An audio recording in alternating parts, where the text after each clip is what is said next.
தென்னாப்பிரிக்காவில் நடைபெற்ற G20 உச்சி மாநாட்டில் பிரதமர் மோடி பங்கேற்பு. போதைப் பொருள், பயங்கரவாத இணைப்பை எதிர்கொள்வது உள்ளிட்ட 4 திட்டங்களை முன்மொழிந்து பேச்சு.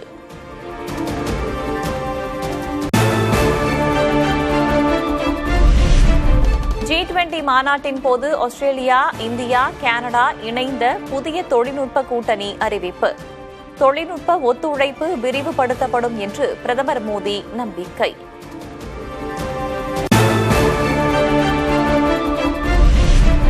மதுரை, கோவை மெட்ரோ திட்ட அறிக்கைகளை மீண்டும் பரிசீலனை செய்ய வேண்டும் என பிரதமருக்கு முதல்வர் கடிதம். திட்டத்தை நடைமுறைப்படுத்த தகுந்த அறிவுரைகளை சம்பந்தப்பட்ட துறைக்கு வழங்கவும் வலியுறுத்தல்.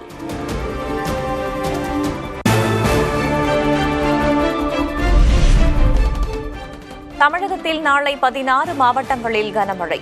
தென் மாவட்டங்கள், காவிரி படுகை மாவட்டங்களில் கனமழை பெய்யும் என கணிப்பு.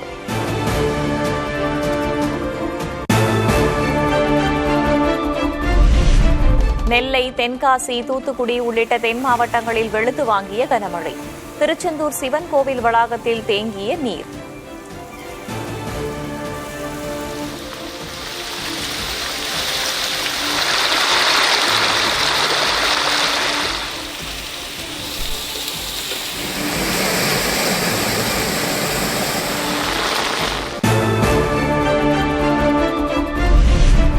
நெல்லையில் தொடரும் கனமழை காரணமாக குடியிருப்புகளுக்குள் சூழ்ந்த தண்ணீர்.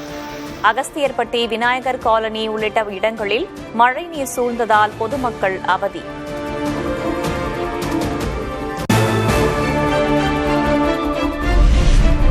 தெற்கு அந்தமான் கடலில் உருவானது குறைந்த காற்றழுத்த தாழ்வு பகுதி.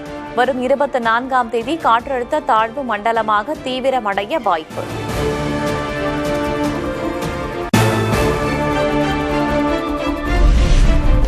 உடன்பிறப்பே வா என்ற தலைப்பில் 100 தொகுதி திமுக நிர்வாகிகளுடன் ஆலோசனையை நிறைவு செய்த மு.க. ஸ்டாலின்.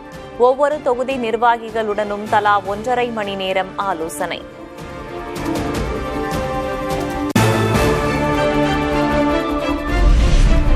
திமுக காங்கிரஸ் கூட்டணி பேச்சுவார்த்தை நடத்த கிரிஷ் சோடங்கர் தலைமையிலான குழு அமைப்பு. செல்வ பெருந்தகை, ராஜேஷ்குமார் எம்எல்ஏ உள்ளிட்ட 5 பேருக்கு இடம்.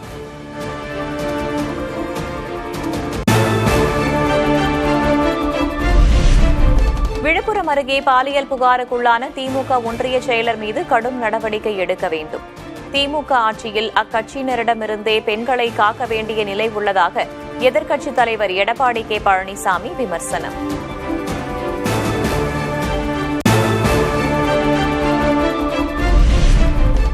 கோவை, மதுரை மெட்ரோ ரயில் திட்டங்களை மத்திய அரசு நிராகரிக்கவில்லை. திருத்தம்தான் கோரியிருப்பதாக அண்ணாமலை விளக்கம். தமிழ்நாட்டிற்கு வந்த பிரதமரை சந்திக்காமல் முதல்வர் அரசியல் செய்வதாகவும் குற்றச்சாட்டு. எனக்கு தெரிந்து கடந்த 2-3 முறை பிரதமர் அவர்கள் வந்தும் கூட முதலமைச்சர் வரல. வேறு காரணம் சொன்னாங்க. மெட்ரோ வர வேண்டும் என்கின்ற எண்ணம் இருந்தால் அந்த டீடைல்டு ப்ராஜெக்ட் ரிப்போர்ட் DPR சரியான முறையில தயாரிச்சு கொடுத்திருப்பாங்க. இவர் மேற்பார்வை பண்ணியிருப்பார். ஆனால் மத்திய அரசு நிராகரித்து கொடுக்கவே மாட்டோம் என்று சொல்லவில்லை.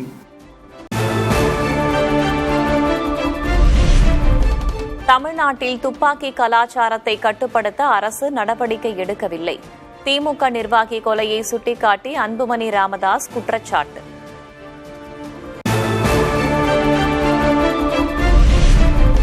காஞ்சிபுரம் அருகே சுங்குவார் சத்திரத்தில் நாளை தாவேக தலைவர் விஜய் பங்கேற்கும் உள்ளரங்கு மக்கள் சந்திப்பு நிகழ்ச்சி.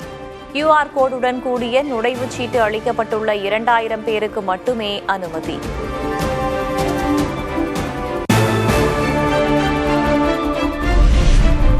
பாட்டிலுக்கு 10 ரூபாய் என்று பாட்டு பாடும் விஜய், ஆட்சிக்கு வந்தால் மதுக்கடையை மூடுவேன் என சொல்லவில்லை. நெல்லையில் நாதக தலைமை ஒருங்கிணைப்பாளர் சீமான் பேட்டி. இப்ப ஒண்ணு இல்ல, இந்த கட்சிகள் ஏதாவது டாஸ்மார்க் சாராய கடை நான் வந்தா மூடுவேன் அப்படி சொல்லுதா பாருங்க. இப்ப என் தம்பியே வந்து பாட்டிலுக்கு 10 ரூபா 10 ரூபான்னு பாடுறாரே வெளியே, நான் வந்தா அதை மூடுறேன்னு சொல்ல மாட்டாரு அதே ஊர்ல. போதைப் பொருள் வைத்திருந்தாலே 10 ஆண்டு சிறை தண்டனை விதிக்க வேண்டும். மதிமுக பொதுச் செயலர் வைகோ வலியுறுத்தல். தமிழ்நாடு சர்க்காருக்கு முக்கியமான வேண்டுகோளாக புதிய சட்டங்கள் கொண்டு வாருங்கள். ட்ரக்ஸ், கஞ்சா போதைப் பொருள் வைத்திருந்தால் குறைந்தபட்சம் 10 ஆண்டு சிறை.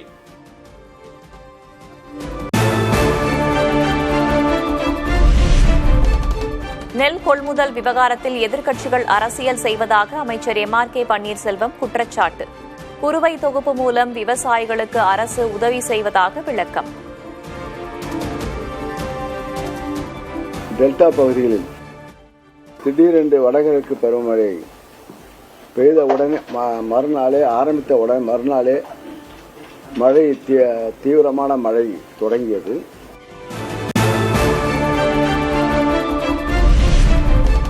சென்னையில் தடை செய்யப்பட்ட பிட்புல் நாய் கடித்து தெருநாய் உயிரிழப்பு. சமூக வலைதளங்களில் வீடியோ வெளியாகி அதிர்ச்சி.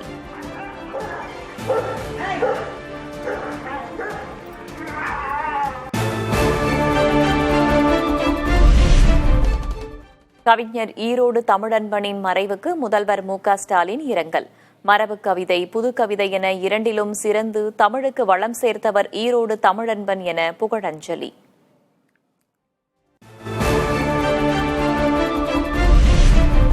பீகாரில் சபாநாயகர் பதவியை பெறுவதில் பாஜக ஐக்கிய ஜனதா தளம் இடையே இழுபறி என தகவல்.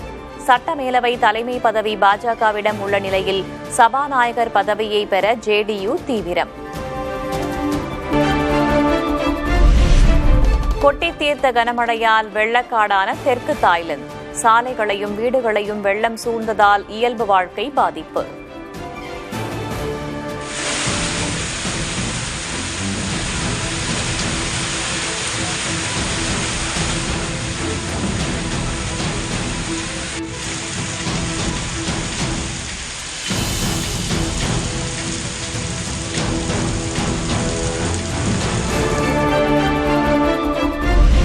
போர் நிறுத்தம் தொடர்பான தனது சமாதான திட்டத்தை ஏற்க உக்ரைனுக்கு கெடுவை நிர்ணயித்தார் அமெரிக்க அதிபர் டிரம்ப். 28ஆம் தேதிக்குள் சம்மதம் தெரிவிக்காவிட்டால் ஆயுத உளவுத்துறை உதவிகள் நிறுத்தப்படும் என எச்சரிக்கை.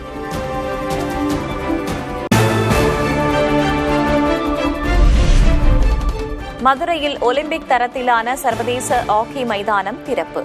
10,55,00,000 ரூபாய் மதிப்பீட்டில் அமைக்கப்பட்ட மைதானத்தை திறந்து வைத்தார் துணை முதல்வர் உதயநிதி.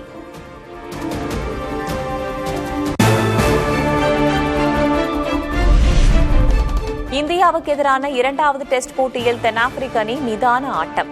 முதல் நாள் முடிவில் 6 விக்கெட் இழப்பிற்கு 247 ரன்கள் குவிப்பு.